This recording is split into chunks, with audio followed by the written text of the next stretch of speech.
Suryadi, saya sebagai KTT. Saya Nestum Sinaga sebagai Shop Officer. Saya Andri sebagai Special Operasional. Selamat pagi rekan-rekan semuanya. Pagi.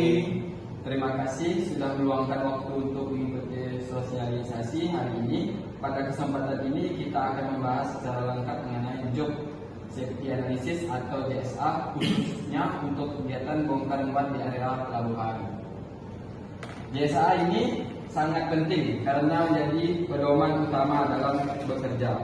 Dengan adanya JSA, kita tidak hanya bekerja berdasarkan kebiasaan, tetapi berdasarkan analisis yang sudah mempertimbangkan potensi bahaya, tingkat risiko, serta langkah pengendalian.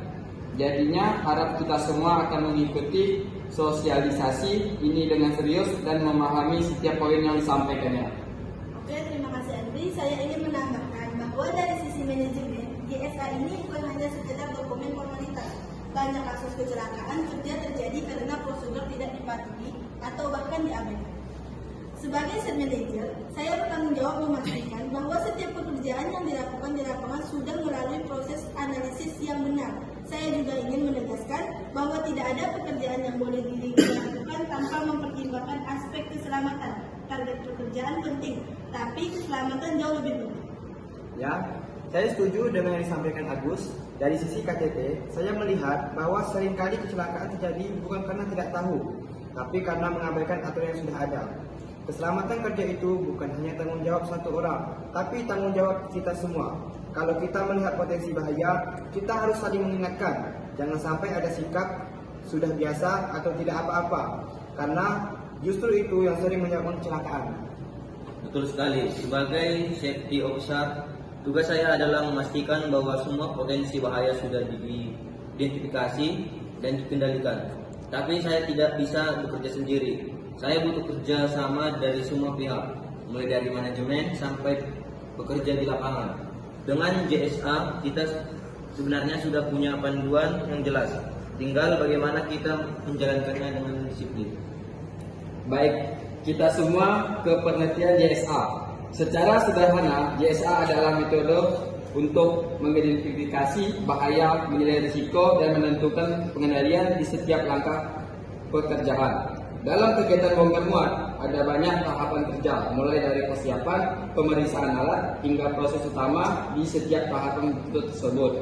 Pada potensi bahaya yang harus kita kenali.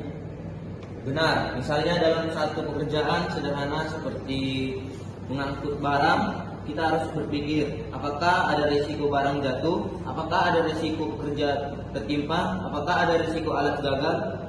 Dari situ kita bisa menentukan langkah pengendalian seperti penggunaan APD, pemasangan rambu atau pengaturan area kerja. Yang penting di sini adalah pola pikir. Kita harus terbiasa berpikir apa resikonya sebelum melakukan pekerjaan. Kalau semua orang punya kesadaran itu, maka potensi kecelakaan bisa ditekan secara signifikan. Dan jangan lupa, JSA ini juga mengacu pada peraturan yang berlaku, seperti Undang-Undang Keselamatan Kerja dan Standar K3. Jadi, ini bukan hanya aturan internal, tapi juga bagian dari kepatuhan terhadap regulasi. Sekarang kita bahas tanggung jawab masing-masing ya. Sebagai supervisor operasional, saya bertugas menyusun JSA berdasarkan kondisi lapangan dan memastikan pekerjaan berjalan sesuai dengan JSA tersebut.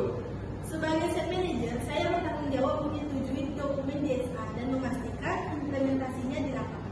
Saya juga akan melakukan evaluasi jika ada pelanggaran atau kejadian yang tidak sesuai prosedur.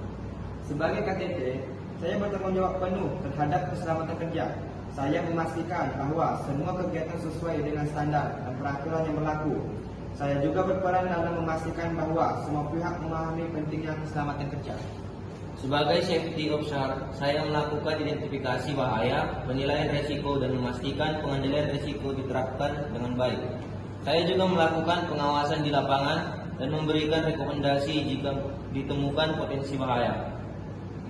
Tahap pertama adalah persiapan di sini. Kita menentukan pekerjaan, membentuk tim, dan mengumpulkan data lapangan. Kalau data yang kita kumpul tidak akurat, maka JSA yang kita buat juga tidak efektif. Makanya, Penting untuk benar-benar memahami kondisi lapangan sebelum melakukan analisis. Tahap kedua adalah menguraikan pekerjaan menjadi langkah-langkah. Semakin detail langkahnya, semakin mudah kita mengidentifikasi bahaya. Tahap ketiga adalah identifikasi bahaya. Bahaya bisa berupa fisik, mekanis, maupun lingkungan. Tahap keempat, penilaian risiko. Kita menilai seberapa besar kemungkinan dan dampaknya. Tahap terakhir adalah pengendalian risiko. Bisa dengan APD, SOP, atau pengamanan area kerja. Sekarang kita bahas contoh nyata yaitu kegiatan bongkar muat. Dalam tahapan persiapan seringkali terjadi masalah. Sepertinya kurangnya komunikasi antar pekerja. Hal ini bisa menyebabkan kesalahan kerja yang berbahaya. Betul, karena itu toolbox meeting sangat penting. Di sini kita menyampaikan informasi pekerjaan, potensi bahaya, dan cara pengendaliannya. Saya ingin semua pekerja benar-benar memperhatikan saat briefing. Jangan ada yang menganggap ini hanya formalitas. Selanjutnya adalah pemeriksaan alat. Kalau alat tidak diperiksa, risiko kerusakan bisa menyebabkan kecelakaan serius. Ya, pastikan semua alat dalam kondisi baik dan layak pakai. Pada proses bongkar muat, risiko utama adalah barang jatuh. Dan juga risiko pekerja tertimpa. Karena itu area kerja harus aman dan tidak boleh ada pekerja yang dibawa beban. Untuk operator trainer, Operator harus kompeten dan bersertifikat. Dan harus ada komunikasi yang jelas dengan signalmen. lalu lintas alat berat juga berisiko. Risikonya adalah tertabrak kendaraan. Gunakan jalur khusus dan pengawasan. Kondisi lingkungan juga penting. Permukaan licin bisa menyebabkan jatuh. Gunakan sepatu anti-slip. Faktor cuaca, Bisa menyebabkan kelelahan dan dehidrasi. Pastikan pekerjaan cukup istirahat. material berbahaya, Harus ditangani sesuai SOP. kebisingan, Gunakan pelindung telinga. keadaan darurat. Ikuti prosedur evakuasi. Pastikan semua tahu jalur evaluasi. Baik, dari semua yang sudah kita bahas, dapat kita simpulkan bahwa JSA adalah panduan penting dalam bekerja. Tanpa JSA, kita bekerja tanpa arah dan berisiko tinggi mengalami kecelakaan. Saya berharap semua yang hadir di sini tidak hanya memahami tetapi juga menerapkan JSA di lapangan. Saya juga mengingatkan kembali bahwa keselamatan kerja bukan hanya tanggung jawab safety officer, tetapi tanggung jawab kita semua. Kalau kita melihat potensi bahaya, segera laporkan dan lakukan tindakan pencegahan. Jangan pernah menganggap remeh risiko. Sekecil apapun potensi bahaya, tetap harus kita perhatikan. Keselamatan adalah investasi jangka panjang. Saya berharap setelah sosialisasi ini tidak ada lagi pelanggaran terhadap prosedur. Mari kita bekerja dengan disiplin, mematuhi aturan dan selalu mengutamakan keselamatan. Segitu saja video dari kami kelompok 1. Kami ucapkan terima kasih. Bye-bye. Hai. Baik.